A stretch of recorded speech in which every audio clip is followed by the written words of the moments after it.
یہ موبائل یار وہ آف نہیں کیا ہوا تھا، اس کو بند کر دیں یار، سوئچ آف کر دیں.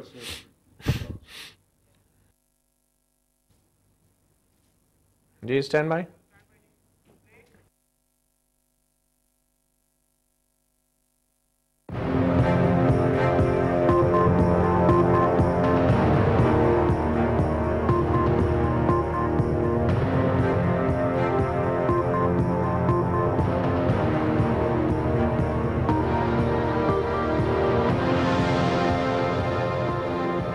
السلام علیکم.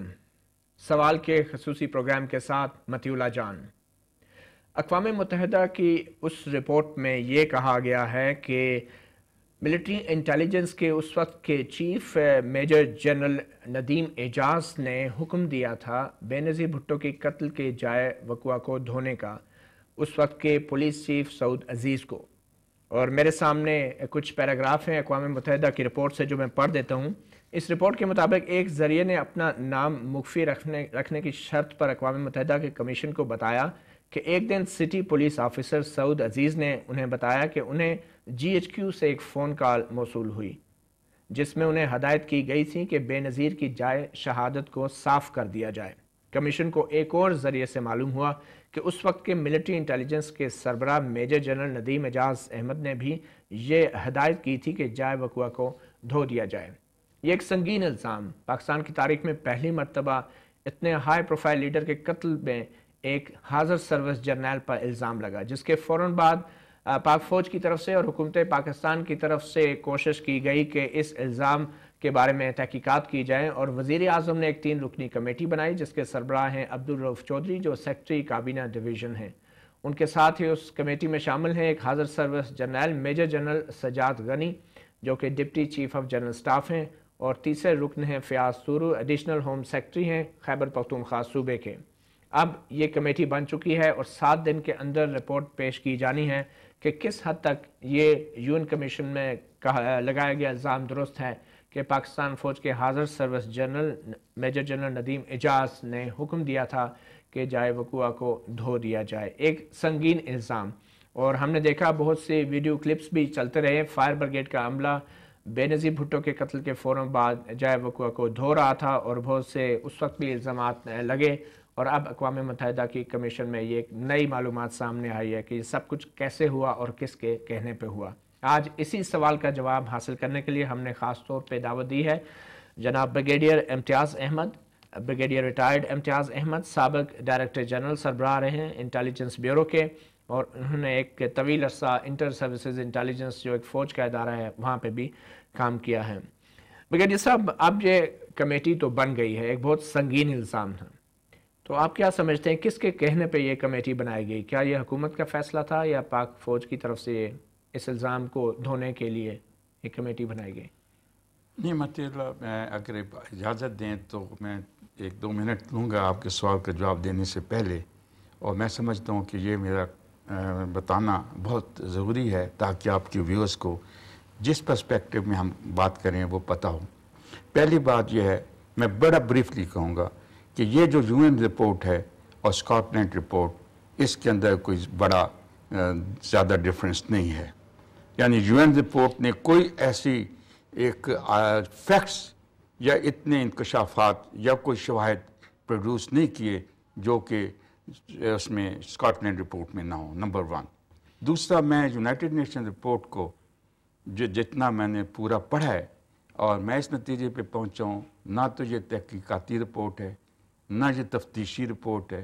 انفیکٹ اس رپورٹ کے اندر زیادہ تمام تر جو کوشش کی گئی ہے وہ جو آدمی ان کو ملتا گیا ہے یا لسٹ پہ ان کے تھا، اس کے انہوں نے بیان لیے، اور اس بیان کو وداؤٹ ری ویریفیکیشن، کراس ایگزامینیشن، اور جو اویلیبل شواہد تھے حقائق زمینی، ان کے ساتھ اس کو مطابقت کیے بغیر انہوں نے اپنی رپورٹ میں ڈال دیا. حالات و واقعات اور انکشافات پہ تو ہم بعد میں آئیں گے، مگر ابھی سوال یہ ہے کہ کس کی مجبوری تھی یہ تحقیقات کروانا؟ اچھا، اب سوال یہ آ جاتا ہے مجبوری جو ہے. سب سے پہلی بات یہ ہے کہ یہ فرسٹ ٹائم ایک یونائٹڈ نیشن رپورٹ کے اندر یہ الزام لگایا گیا. تو میں یہ سمجھتا ہوں کہ یہ مجبوری نہیں، یہ ایک اہم ضرورت تھی کہ اگر پاکستان فوج کے ایک سینئر آفیسر کے اوپر ایک پاکستان کے ایک بہت بڑے لیڈر کو جس کی بین الاقوامی شہرت بھی ہے، اس کے قتل کے الزام میں ملوث ہونے کا الزام لگایا جائے، تو پاک فوج کی جو قیادت ہے اس کا بھی بڑا صحیح فیصلہ ہے کہ انہوں نے یہ محسوس کیا کہ اس حقائق کو منظر عام پہ آنا چاہیے۔ بنیادی طور پہ یہ پاک فوج کی ضرورت تھی۔ میں یہ سمجھتا ہوں کہ جو حکومت نے فیصلہ کیا ہے، یہ حکومت اور پاکستان فوج کی قیادت کا مشترکہ فیصلہ ہے، ہم آہنگی کے ساتھ کیا گیا ہے، اور ایک بڑے مثبت مقصد کے لیے کیا گیا ہے کہ اس معاملے میں جو بھی حقیقت ہے، کیونکہ یہ جو اس کا نتیجہ کیا نکلے گا بریگیڈیئر صاحب؟ اس کا نتیجہ وہی نکلے گا جو سچ، جو حق کی بات ہوگی۔ وہ کیا ہے؟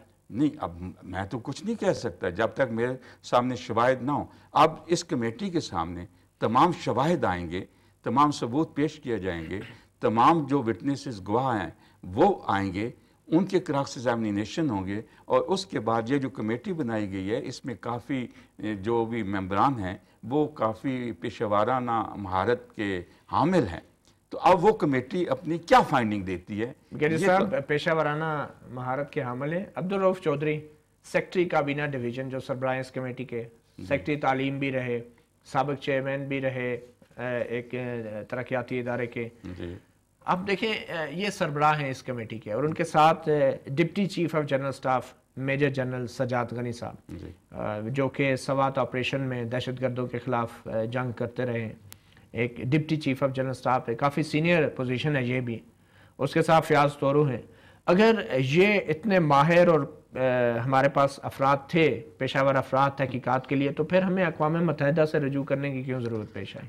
یہ جو آپ نے سوال کیا، یہ پہلے دن سے میرا یہ ہے ذہن میں یہ سوال آتا ہے، اکثر پاکستانی کے ذہن میں یہ سوال آتا ہے کہ ہماری بدقسمتی یہ ہے کہ ہمارے اپنے اندر، ملک کے اندر جو پیشہ ورانہ صلاحیت ہمارے اپنے حکام کے اندر ہے، اگر ان کو بغیر کسی دباؤ کے ساتھ، آزادی کے ساتھ اپنے فرائض کو سر انجام دینے کا موقع دیا جائے، تو میں یہ سمجھتا ہوں کہ وہ بین الاقوامی کیا یونائٹڈ نیشن یا بین الاقوامی کسی بھی ٹیم کے سے ان کی زیادہ مہارت اور قابلیت۔ فرائض کے ساتھ موقع کون نہیں دیتا؟ اقوام متحدہ کی اس رپورٹ کے مطابق تو جو تحقیقاتی افسر تھے بے نظیر کے قتل میں جو تحقیقات کر رہے تھے، اور جو جائے وقوع تھا وہاں پہ بھی انٹیلیجنس ایجنسیوں کے اہلکار، اور جو چیزیں سامنے آئی ہیں اس کے مطابق تو انٹیلیجنس ایجنسیز، خفیہ ادارے تحقیقات پہ بڑے سنجیدگی سے اثر انداز ہو رہے تھے، تو ان حالات میں کیسے پھر فرائض انجام دیں گے آپ کے کمپیٹنٹ لوگ؟ نہیں، پہلا تو یہ سوال کیسے دیں گے والا بات یہ ہے کہ یہ ہمارا قومی مسئلہ ہے، قومی المیہ ہے، اس کو ہم نے اپنے سسٹم میں حل کر سکتے ہیں تو کریں، نہیں کریں گے تو آج تک خان لیاقت علی خان مرحوم کے قتل کا کوئی حقائق سامنے نہیں آئے، بہاولپور کریش کے حقائق سامنے نہیں آئے، کارگل کی انکوائری کے حقائق سامنے نہیں آئے، اور پاکستان کے ٹوٹنے کے حقائق سامنے نہیں آئیں گے، اور بینظیر بھٹو کے قتل کے بھی نہیں آئیں گے۔ فرینکلی سپیکنگ، ایک پاکستانی عام شہری کی حیثیت سے میں کوئی زیادہ پر امید نہیں ہوں، اور میں آپ سے اتفاق کرتا ہوں آپ زیادہ پر امید نہیں ہیں۔ ایک مجھ سے بریک لیتے ہیں، اور جب بریک کے بعد واپس آئیں گے تو سوال کریں گے بریگیڈیئر امتیاز، ریٹائرڈ امتیاز سے، کہ کیا وجہ ہے کہ یہی میجر جنرل ندیم اعجاز صاحب ایک جوائنٹ انویسٹیگیشن ٹیم جو پہلے سے بے نظیر کے قتل میں تحقیقات کر رہی ہے اس کے سامنے پیش نہیں ہو سکتے تھے، ان کے لیے ایک علیحدہ سے کمیٹی کیوں بنائی گئی؟ یہ ہے سوال، اور اس کا جواب لیں گے ایک مختصر وقفے کے بعد۔